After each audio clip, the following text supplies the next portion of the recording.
What's going on, my friends? This is Dave Sharpe. Welcome to Wake Up Legendary. And guess what?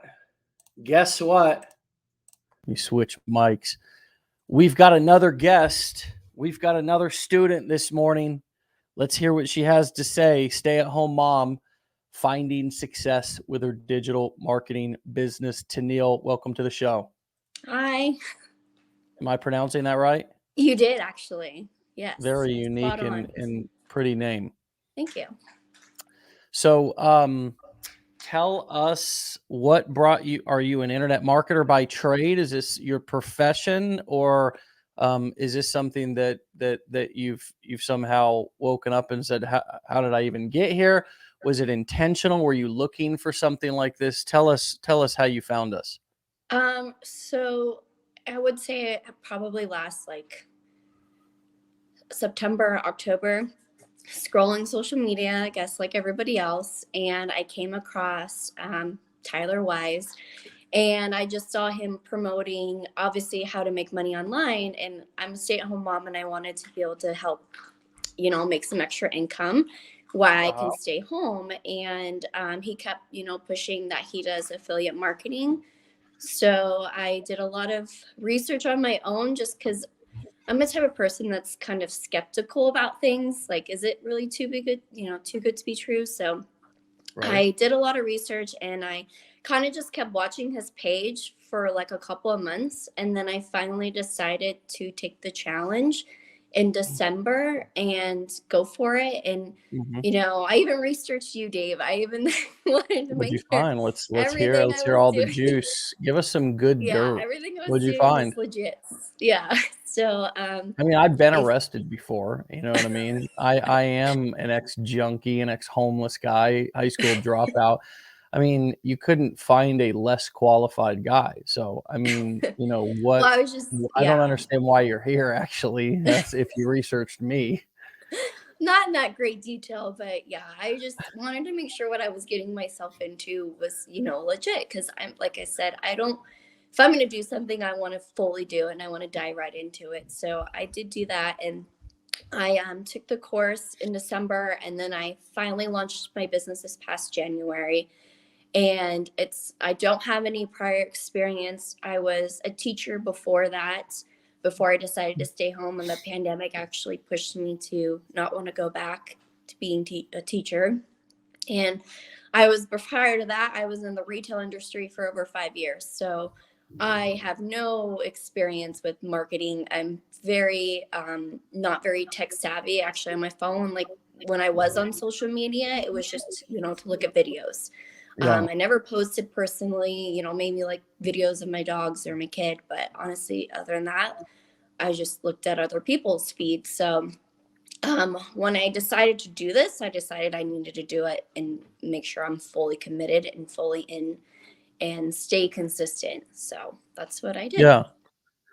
Nice. So, did you ever think that, I mean, so when you were just scrolling, social media, and we hear this every day, Tanil. I mean, this is the thing that is so fascinating to me. I mean, day after day, folks that I talked to right here on the show, just like you, we're not really intentionally looking for anything, but I mean, I guess you were open because of your work situation and the fact that you didn't want to go back to teaching, which I think is probably a lot of people's.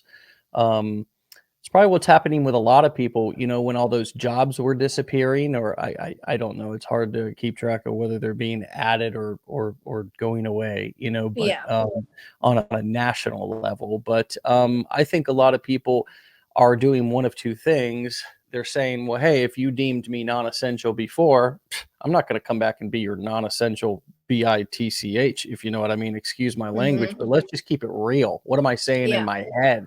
I don't want to be your, disposable employee who, you just is here for your convenience. The second thing that I think folks did, is what you did, is said, well, you know what? I don't really want to go back to doing that, whether it's putting myself at risk for who knows what.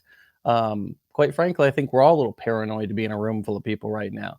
Uh, Mm, somebody sneezes or coughing, you're going, you know, hey, what's up with you? yeah. It wasn't the fact that like COVID necessarily scared me, but honestly, it was the time. Like having my son, that definitely changed a lot. But I just like I realized I came to a realization like I really don't want to give up my time anymore to someone else. And if Yeah, there's any teachers on here, prior teachers, like I thought, yes, like the summers would be amazing. It's not like I had to work through yeah, the summertime. I probably right. got maybe 2 weeks off. So I just realized like I wasn't enjoying myself. And like I said, I had that retail job. Also, I did college. Like I was just like, I want something where I'm not hating myself when I wake up in the morning or I'm not dreading having to go to work. And that's how I Yeah, felt. And I finally came to it like, I just don't want to do that anymore because when I feel that way, I feel like I take it out on my husband or. So sure. I just was And over who wants that to be feeling. miserable? I mean, who Yeah. wants to be miserable? So here's Yeah. the third bucket that maybe see if this fits that I think happened over the last few couple of years is that folks went home and then realized how much time they spend away from their families. And Hmm. then because of what happened, I think it all made us pay attention to the smelling the roses a little bit more. And I think many of us said, I don't want to go back to that. I don't wanna go back. My life is short, and I'm already home. I'm already Hmm. home.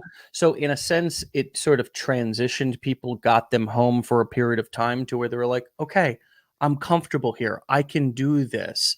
Um, does that fit? Does that seem like it fits you in that kinda 3rd Yeah. category of saying, "Hey, man, I don't Mhm. like I want every day to be Saturday," like my good friend Sam, I forget his last name, he told this beautiful story about his son coming in and saying, "Why do you have to go to work tomorrow or on Monday, Dad? I wish every day was Saturday." And that just hit him, and he said, "Man, I'm gone so much, I'm barely seeing my kids. Let me figure out a way to make every day Saturday." And it sounds like that's a bit of the, awakening that you had. And um, I mean, I can't help but to say that I think we all get our shot. It's like we all get our opportunity. And for me, that opportunity was when I basically just didn't have anything to lose. There wasn't a pandemic, or I wasn't forced to be at home to where I could say, okay, let me really evaluate if I want to go back or not.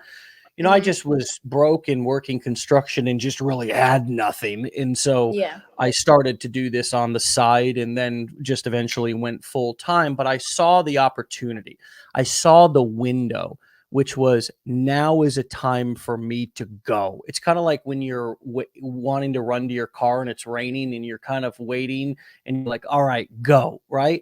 So what would you say to people who have not yet jumped, ran, gone? Is now a perfect window to do it with everything that's going on? It is. If you don't do it now, might you never do it? I mean, what is your message to people who have Yeah. not really decided to go for something that they really want to do, like building a business?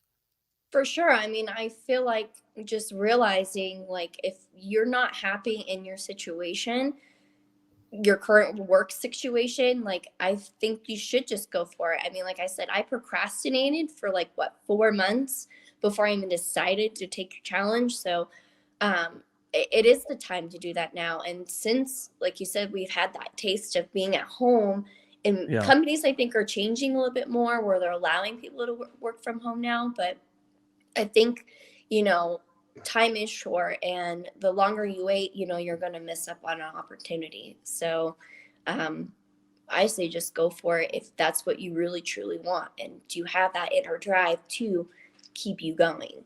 And I mean, Mm, that's what's kept me going. It's like, I no longer want to work for anybody else. I mm. realize that. So, Yeah, it's interesting how those decisions are made. Are they made over time, or are they made in a split second? I don't know. I feel like I could advocate and argue for both sides. Mhm. Sometimes you got to be in the environment. And my advice would be shore up each, no matter what it's going to be for you. If you're going to be able to decide in a second or you're going to need some time to marinate, listen to these shows every morning. Listen to these Mhm. folks. If you're this is your first day, you're just finding us or this show or whatever, this community, listen to these shows every morning.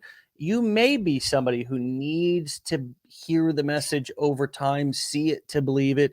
Give yourself space to be skeptical, I would say. If you're Yeah. listening and you're like I people always are timid when they say, "Well, I was skeptical." And it's like, "Well, why?" Be proud that you're skeptical, that you want to make sure you're making the right decision. I invite you, watch the shows every morning. Listen if you see some sort of flaw or you think I'm not the real deal or this is a bunch of smoke and mirrors or whatever. Make Yeah. that decision for yourself. Give yourself Mhm. that time. At the very least, though, my opinion is for $7 to complete the challenge is the least you can do for yourself. And Yeah. unfortunately, what we see a lot of people beginning to second guess their self when they've just hardly paid $7 and just got into the training. They're starting to tell us, well, maybe shouldn't you have done it like this? Telling the help how to help them. Mhm. We've all been there. But what was your experience in just could you say more about the procrastination piece? You're a teacher, you're a professional person, you're Mhm. somebody who knows about procrastination. You know when you're doing it, can you just say more about that? And is procrastination a good thing?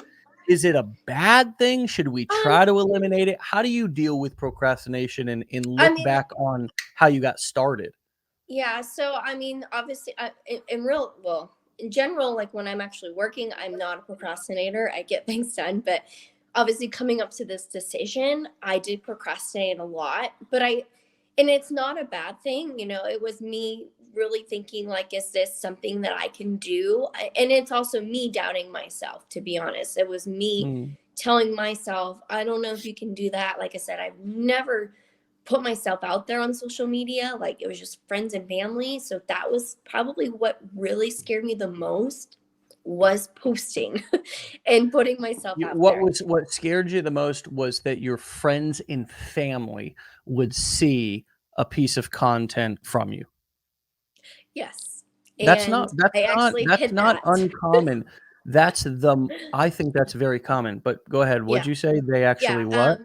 Well, I didn't tell anybody for like a couple weeks, and then like even my first post on TikTok, I was like sweating. I was like, oh, I posted my video, and then I didn't like look at my phone for like the rest of the day because I was so scared if like had like any views. So like I said, I think procrastination is fine. It's yourself talking yourself out of it. And it's just realizing, like, if you truly want more in life, and that's what I realized, like I want more in life. I don't want to sacrifice my time anymore, and I want more for my family. So that's when I finally like let the curtain drop and I just went for it. Yeah. So once you Yeah. come to that inner realization, I think you'll feel a lot better about it and feel a lot better doing it. I wonder about this reframe too. I talk about reframing things, seeing the silver lining, getting a different perspective. And one of the most common ways to look at friends and family who were scared of their opinions is they're not supportive. See, we blame them. But what if I took responsibility, and just somebody's comment made me think of this. What if I took total responsibility and said, whew, wow, these people's opinions mean so much to me that I really don't want them to laugh at me or reject me, and I don't want to let them down. See, that's me taking ownership, me taking responsibility of my Hmm. behavior or lack of behavior. And Gosh, that's a hard thing for me to do. Even to this day, I struggle with that. And but what I struggle with more, and this is my challenge for everybody, and I'm not talking to you, Tanil. I'm talking to Hmm. 229 people who are listening and thousands who will hear the replay because this is such a common thing. But what if I just decided that, what if I just was so vulnerable and so honest and just said, golly, this is something that's kind of scary. And there's some people whose opinions matter. And I'm afraid that they're going to laugh, or afraid that I'm going to let them down, or afraid that I'm going to disappoint them in some way. I don't know. For me, that fits more when I'm honest about those feelings instead of just saying they're not supportive. It really empowers me to be more, I don't know, empathetic, humble, and even might even open the door for me to have a more genuine conversation with those people who I'm really afraid of rejection. I don't know. How have you gone about it? Well, actually, turns out my family is supportive. It I was turns just, out they are. So it was a yes, big story in your head. Yeah. yeah. So, I mean, they're never not going to be supportive of me. I was just my fear of like, what are they going to think about me, Yeah. posting myself on social media, and like I said, it's more me doubting myself and me putting those thoughts in my own head, Mhm. to where like they're fine. I mean, yes, I still get like, I get teased, I guess I should say, but that's just my Sure. family, my sister It's teasing love. me. You know that Yeah. those people who Yeah. are And teasing you she's like, I'm ultimately just will teasing also. you. I know you're successful. It's just, and you're going to be more successful. So you could rub in my face later. So, That's um, cool. That's cool. yeah. So it's just that. And my husband doesn't get it, but he's supportive. He just comes in like, oh, you TikToking again? So that's Right. just, Totally. um, Totally. And that's it's cute. more, That's I think, our playful. inner selves and what we think about ourselves. And we just need to let that go. Yeah, and just again back to really trying to identify feelings. As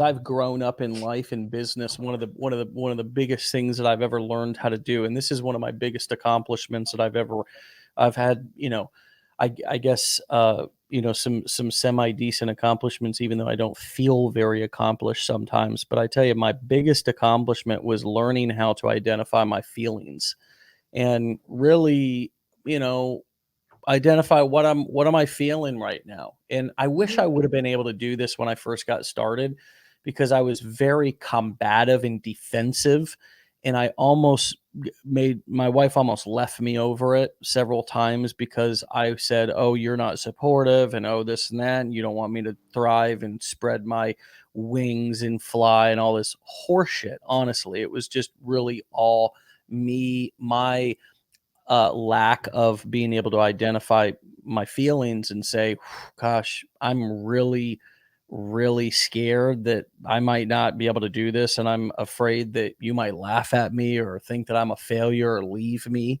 Right. And Hmm. that was what I was really feeling. I was broke and insecure and I was starting a new business.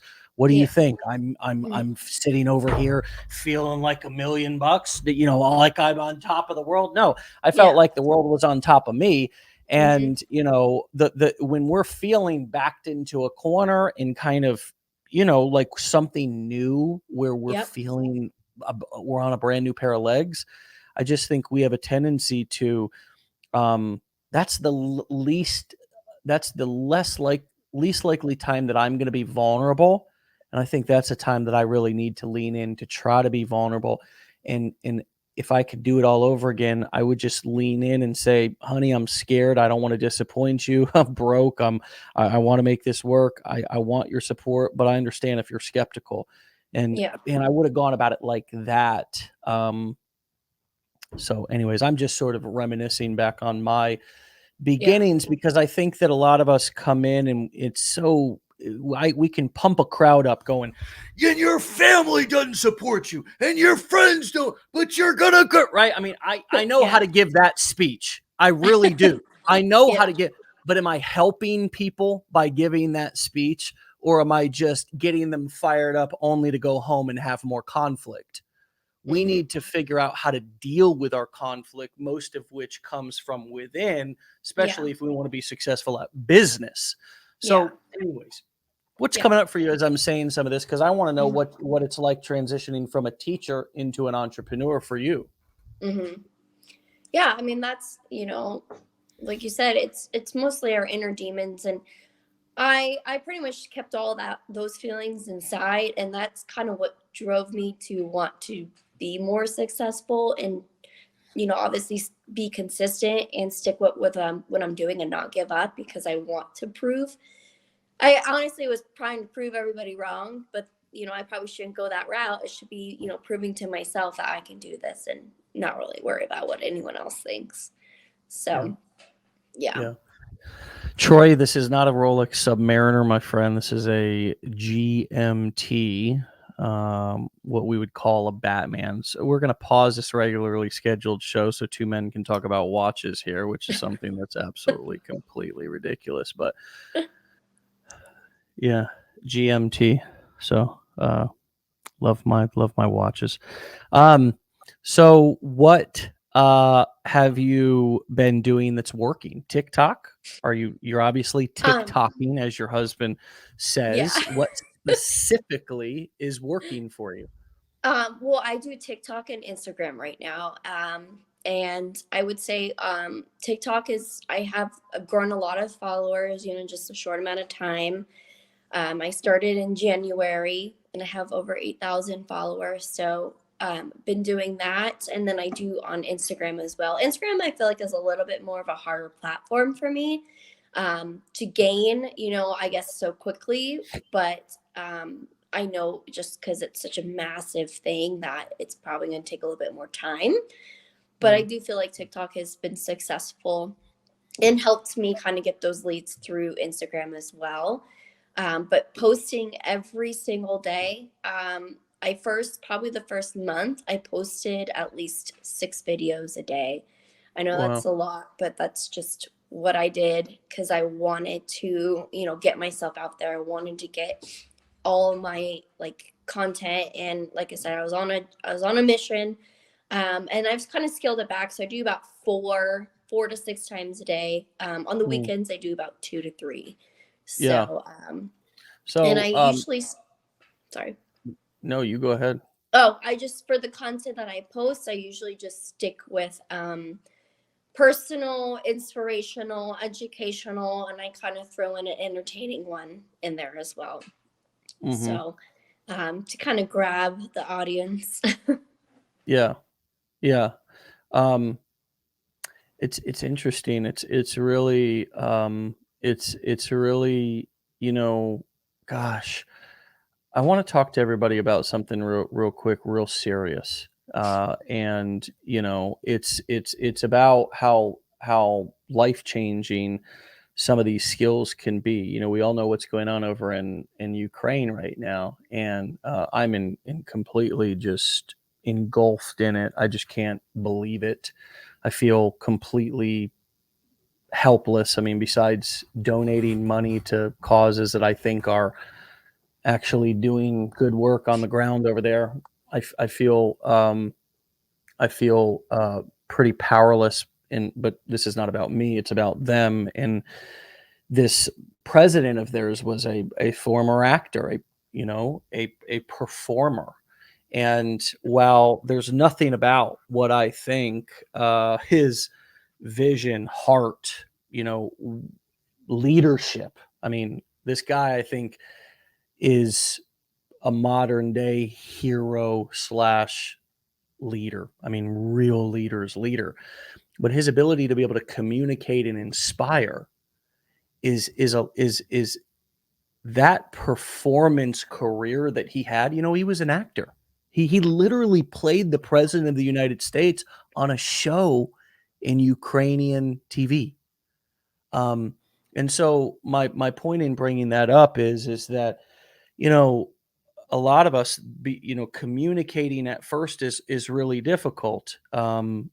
Finding our voice, being able to talk into a camera, being able to talk into a camera when there's not somebody sitting there. You know what I mean? just these are skill sets, and we never know when they're going to come up and be useful. Surely we all want to use them to make money. One, I bet this guy never thought that he would be using that skill set that he cultivated over decades to be leading a nation, to fight for freedom and fight for democracy. Obviously, it's apples and oranges. I'm not trying to say that we're in any way, shape, or form experiencing anything like they are. But how do you view these skill sets, and being a teacher, how important do you think what people are learning here and what we're doing that we're getting better at communicating, persuading, making offers, giving calls to action? I mean, this is really about communication at the end of the day. Mhm. How important do you think, how profitable and powerful do you think these skill sets are, aside from just the chance that somebody could make a quick buck? Well, I mean, they're everyday skill sets. So I think, you're learning, like you said, communicate, but I know you're just talking through a phone or a computer, but you're able to get more comfortable with yourself, and possibly, if you're going on live, you're publicly speaking, even though you can't see people. So you are getting those daily communications that you probably could use in the corporate world, or if you were in the corporate world, you could take that and use that to help, market yourself. I've, as a teacher, obviously I'm used to like speaking to an audience. And even when I was in the retail industry, I had to speak to groups of people when I was leading. But it's definitely scary at first, but you get more comfortable as you go. And I think you get more comfortable within your skin once you get going and doing it. And like I said, my first TikTok, I was sweating, like posting it and like getting a hang of it and how to film and all that stuff. And literally the next week I was comfortable with it. So I think just you're getting comfortable with yourself, and the fact that you're putting yourself out there is making yourself grow generally. So Yeah. And how would you grade our delivery of education and the explanation of the skill sets? I mean, being a teacher and being somebody you know, who understands uh, the learning process or the development process, the importance of the right information from the right people in the right environment and so on. How would you grade, or what feedback would you have based on going through the 15-day challenge and experiencing training here in Legendary? honestly, I mean, I had a positive experience. I liked the step by step, and I liked how you can't go to the next day without completing, because I feel like if people just rush through it, they'll they won't soak up what they need to soak up. And the way it was laid out, like I liked it. I thought it was, inspirational when you had all those inspirational videos to show. I took notes because I'm a note taker. So I took notes on everything that I felt like was going to help me in the long run. And like I said, I'm not tech savvy. So for someone who's coming from not knowing social media, the background of everything, I feel like it's a layout that is super easy to follow, to be honest. Sometimes I watch the videos over again just because that's how I learn. And that's awesome because you get to go back, and I still go back and I still look at those videos. So the fact that you still have access to that is really nice. Yeah. So, Awesome. Well, I mean, look, I'm also open to feedback. So if there's any yeah, any I critiques, let me know. I don't know everything yet right now, Dave. So, I think our but stuff's what you're pretty doing clean. is working. So, No, I agree. So listen, your goal, and I'm just reading this from the questionnaire you filled out mhm, before when we asked you to come on.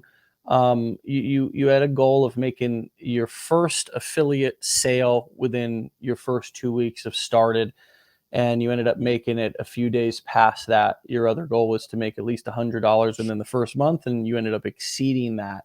You've mhm. done some high ticket stuff. I mean, what you didn't hit a goal, you exceeded a goal, what is this like now earning real money? I mean, really, and what is that experience?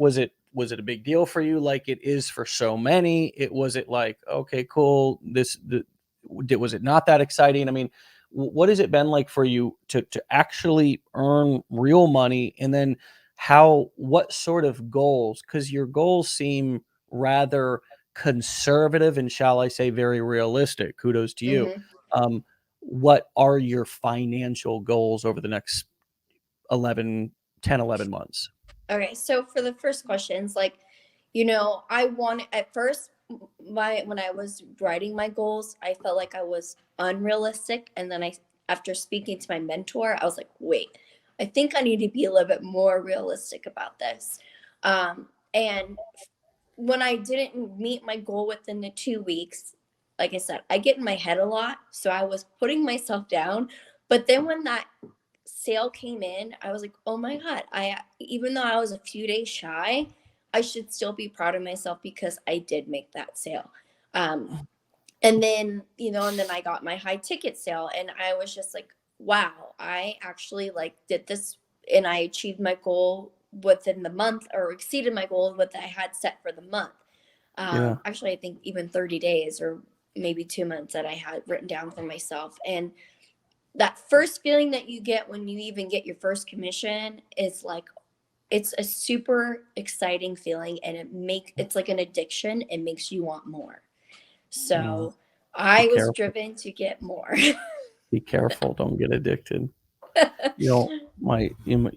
mean, this is an addiction I don't want to go to rehab for. You know what I mean? Yeah. Just leave So me alone in my addiction. so I was really driven to do that, and wanted to, continue, and obviously I improve and tweak myself, and like if I feel like something might not be working, I might go and do something else. And I've had people that help me, like, this community is really awesome, so people have been out there and helping me along the way, and I really appreciate their help. And my goal for the next, let's just say for the end of the year, is to make $100,000. And I know that's a stretch, but that's my goal. And I even have like this affirmation where I read it every day and every night, and or every morning and every night. And that's just what I'm sticking to. So, Yes. and I have faith in myself, and I believe that I I have can do faith in you too. I'm chuckling because I'm gonna share a deep and dark secret with you, that I was thinking, about yesterday, about the progression of money and the progression of earnings and the progression of how making more money feels. And this is my hope for you and every single person that's on here. If you want this, you may not want this, but for me, and it's a scary place to be too, but I hope for you that one day $100,000, if you were making that per year, you'd be broke. You know, it. Hmm. you'd be broke. You'd be freaking out. Because you're used to making millions of dollars per year. You know what I mean? Hmm. And and yeah, Do you have to jet, Tanil? Do you have to go? No, no, Are no. you My sure? husband has to leave, but I have the monitor, so I'm good. Okay, you've got a baby monitor. Good. Yeah. Yes, my wife and I have a baby monitor as well. We are very familiar. When you said monitor, I knew exactly what you were talking about. Um, we have a 1-year-old. We've got a monitor. We've had yeah. So I was thinking about this, and again, ironic. I was thinking about it just yesterday. I was thinking about, God, if I made $100,000 a year, I would be scrambling, like freaking out, panicking. Hmm. You know what I mean?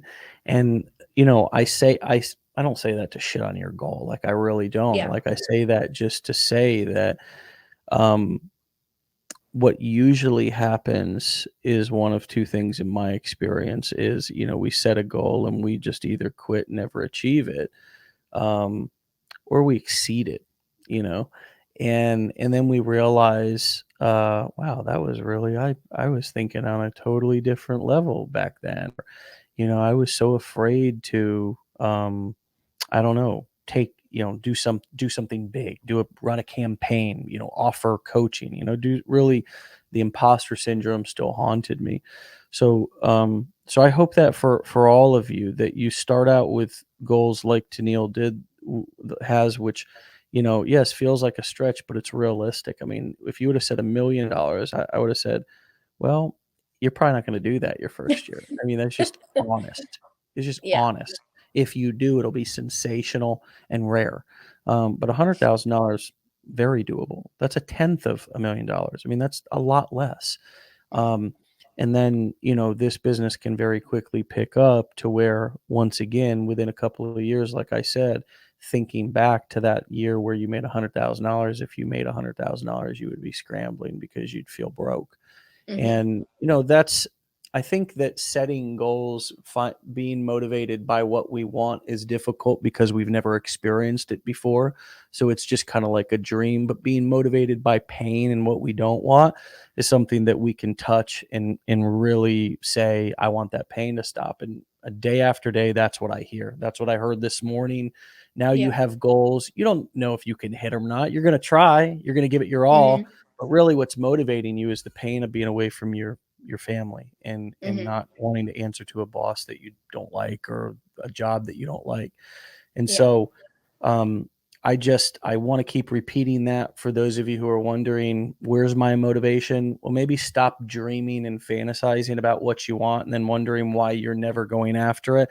And instead Hmm. look at all the stuff that sucks in your life and how painful it is, and focus and obsess about that every day and how you want that to stop.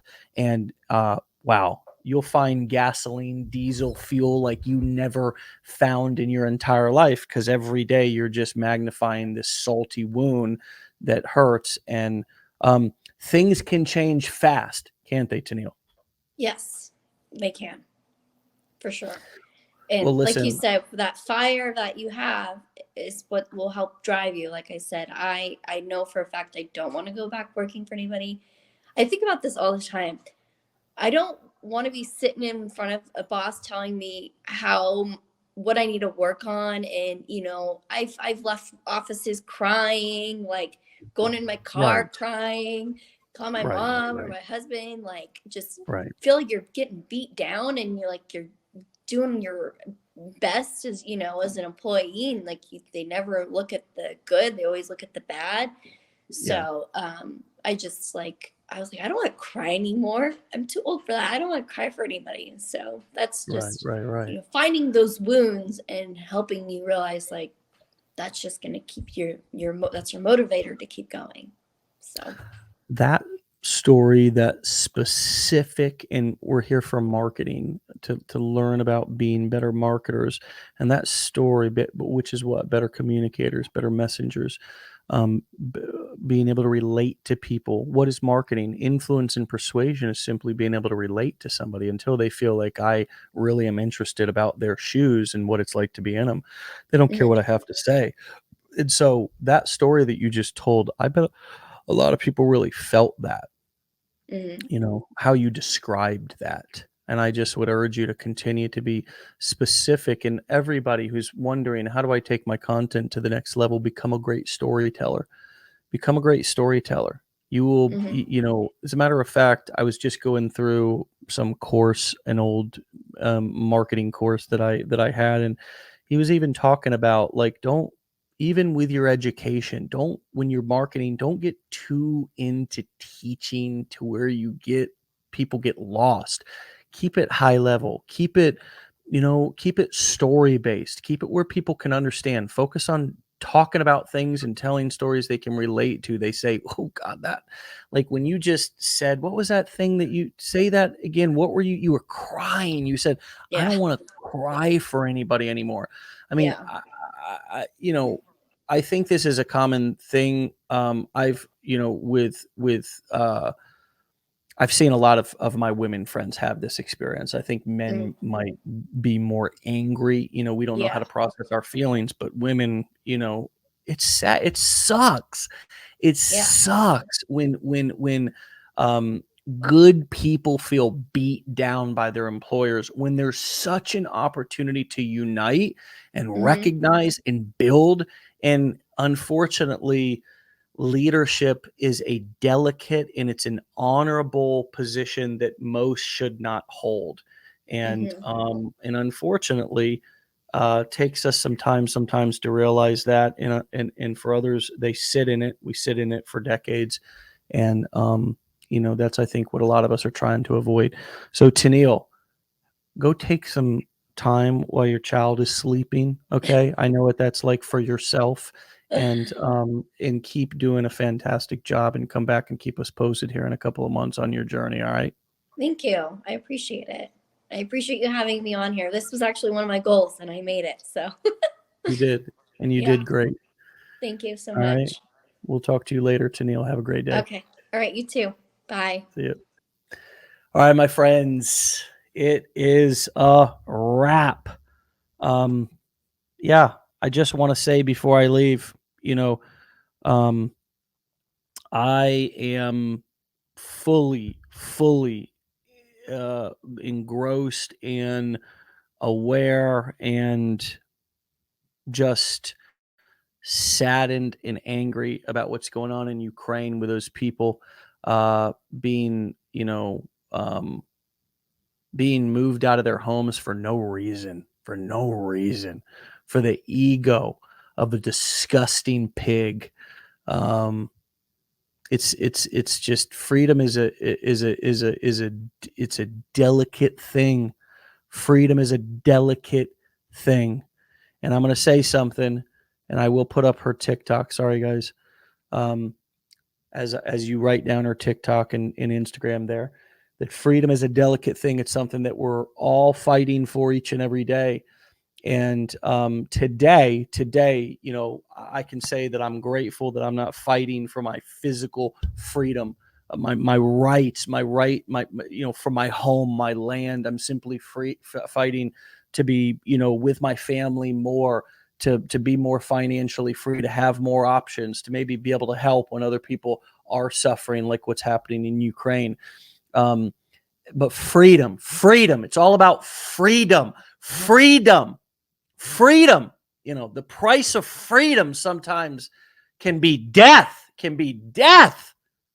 And it's never been so real for me as watching what's happening in Ukraine right now. People willing to die for their freedom. And it just makes me think about the things that I've sacrificed for my freedom, not my life, not had to sacrifice my house, my land, didn't ever have to give up, my car. Well, except that one time that I sold it for $1,000 just for the money to keep my business going. But you know what I mean? Didn't have to become a refugee.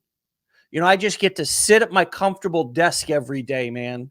I get to sit at my comfortable desk. I'm not worried about gas prices because I've created my own economy because I started thinking about freedom a long time ago. I'm worried about freedom. I'm worried about people's lives. I'm worried about my kids' lives, other people's kids' lives. Freedom. Freedom is what we all want. It's what we're all after. It's what people are fighting for right here, right now, in this moment, giving their lives. And people are going over to Russia to fight. I heard yesterday there was 40,000 people that came, foreign fighters that went into I had a pool that I wanted to go and do something. My wife quickly put a vetoed that. It's crazy. We feel helpless. And I'm just saying all this because building a business is much more about and doing this today, building your business. And for me, I felt tired. This morning, and this is all I'm going to say. And then I'm going to end. I felt tired today, this morning. And you know what? I felt like I wanted to cancel some shit. I felt like I didn't want to do some things. And I started thinking about the people in Ukraine. I started thinking about the women and grandmothers and children that are walking hundreds of miles around bombs. And I thought about the fact that I got to go sit at a desk. And I thought about I might have to get on a couple of calls and I might have to run my mouth a little bit. I might have to do a couple of things that are uncomfortable. But I'm just grateful today that I don't have to today have a chance that I might have to sacrifice my life for my freedom. I just got to sacrifice some uncomfortability. And for me, that helps just to be aware of what's going on in the world, what other people are going through. It also helps me as a marketer. It helps me have more empathy because marketing really is about trying to put myself in other people's shoes when I'm writing copy, when I'm talking to them in videos. I want to touch their hearts. So I need to be empathetic. I need to try to, the leader, the person who becomes, independently wealthy from their efforts gets there through leadership, through helping other people, and it's just, the price I have to pay today, thankfully, and that is because others, years ago gave their life for freedom, and so I don't know, the sacrifices sometimes that I have to make, they feel big in the moment until I see other people's sacrifices. And then I'm like, shit, my sacrifice, I can do this today. And so I want to just remind you today, even if you don't have room because you're so overwhelmed by your own life right now that you don't have a lot of room to feel empathy for Ukrainians, that's fine. I'm not, what I'm saying is I'm grateful for the uncomfortability that I get to have today in my mission for freedom. I'm just going to be grateful for it because it could be worse. It could always be worse. And that helps me to just keep pushing. It helps me to shake it off, to realize, hey, look, I got a roof over my head today. I got a cell phone. My loved ones are all around me. And I can find something to be grateful for today, even if the only thing that I can find to be grateful for is just be grateful for this uncomfortability as I do these things in pursuit of my freedom. Because I'm going to tell you something, when you're wealthy, when you do have money, not only can you take care of your family, but you can also help in situations like this. And over the past 12 days, there's been millions of dollars that have flooded into Ukraine from people booking Airbnbs, from people donating money, from people helping because they have those resources. If they want to fly over and help, they can. Just that freedom to move. So today, I'm just telling you the spirit, the mindset that I'm in today is just, I'm thinking about what I got to sacrifice compared to some other people. And it's all in the name of freedom. And there's just different levels. And I'm going to be grateful for my level today and that it's not at that level that it is in Ukraine. So God bless. If you have family or friends that are in harm's way in any way, shape, or form, our thoughts and prayers are with you. Unfortunately for Russians, we already didn't accept them because there was so much fraud. In out of that country, so we already didn't accept them as customers, so we don't need to stop taking customers. But I also just want to give a special just word to also Russian people who are being completely bamboozled with propaganda. The ability for free press and freedom of speech is just another thing that sometimes I just forget how powerful it is. And I'm just grateful today that I get to experience it. And so, my friends, again, if you got friends and family there, our hearts are with you. And I'm just going to continue to try to seek clarity about how I can continue to make an impact of people who are suffering around the world. And where I'm going to continue to start is within my own family and right here in this community. So let's do it. Let's do it today in the spirit and for those who are suffering in really difficult ways right now for one thing, and it's the same thing that we all want. It's freedom. Be legendary, my friend.